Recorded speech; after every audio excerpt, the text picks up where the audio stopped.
اسماعیل رہٹ کے قریب آم کے درخت کے نیچے بیٹھا حقے کے کش لگا رہا تھا۔ اس کا بڑا بھائی غلام حیدر باغ کے کونے سے نمودار ہوا اور کدال زمین پر رکھ کر اس کے قریب بیٹھتے ہوئے بولا، اسماعیل ذرا بیلوں کو ہانکتے رہو، ابھی آدھا کھیت باقی ہے اور اس کے بعد باغ کو بھی پانی دینا ہے۔ اسماعیل نے حقے کی نہ غلام حیدر کی طرف پھیر دی اور اٹھ کر سست رفتار بیلوں کو 2-4 سانٹے رسید کیے اور پھر وہیں آ کر بیٹھ گیا۔ غلام حیدر نے چند کش لگانے کے بعد کہا، تھوڑی دیر بعد کیاری بھی دیکھ آنا۔ اسماعیل نے سوال کیا، تم کہاں جا رہے ہو؟ میں ذرا مجید کا پتہ کر آؤں۔ کل ماسٹر نے پٹواری کے ہاتھ پیغام بھیجا تھا کہ وہ 2 دن سے پھر غیر حاضر ہے۔ آج میں نے اسے بہت پیٹا تھا۔ اسماعیل نے مسکراتے ہوئے کہا، پیٹنے سے کوئی فائدہ نہیں، میرے خیال میں تم اس کے ساتھ ہی مدرسے میں داخل ہو جاؤ۔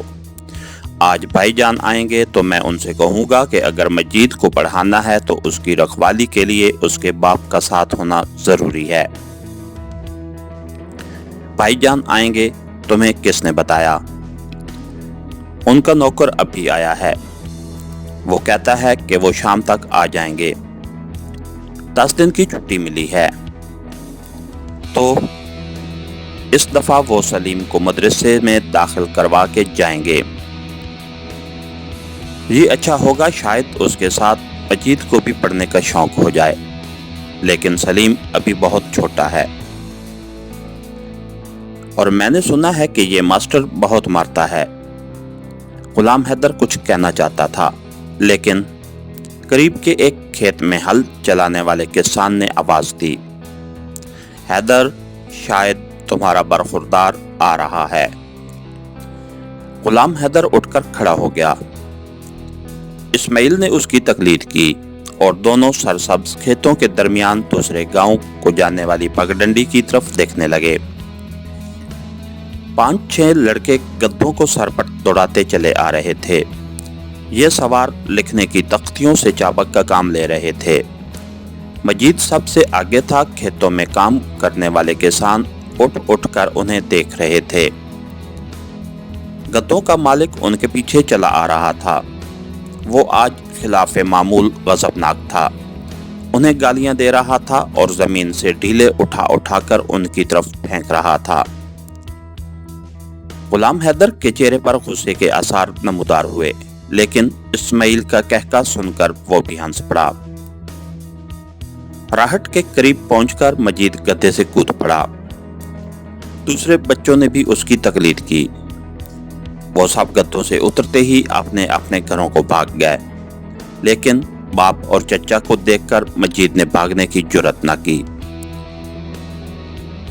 ان گدھوں کے مالک خیر دین کمہار کی اس وقت سب سے بڑی خواہش یہ تھی کہ ان شریر بچوں کے والد جہاں بھی ہوں اس کی گالیاں سنیں، لیکن یہ اس کی انتہائی بدقسمتی تھی کہ سانس تیز اور گلہ خشک ہونے کے باعث اس کی آواز دور تک سنائی نہ دیتی تھی۔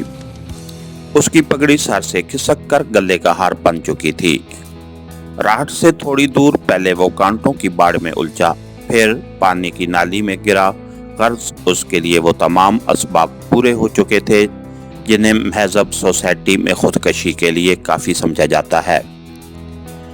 ایک گدھے نے آسمان کی طرف منہ اٹھا کر اپنا قومی ترانہ شروع کیا، لیکن خیر دین اس کی زندہ دلی کی داد دینے کی بجائے آگے بڑھ کر اس پر بے تحاشا لاٹھی برسانے لگا۔ لاٹھی ٹوٹ گئی اور خیر دین کا آدھا غصہ جاتا رہا۔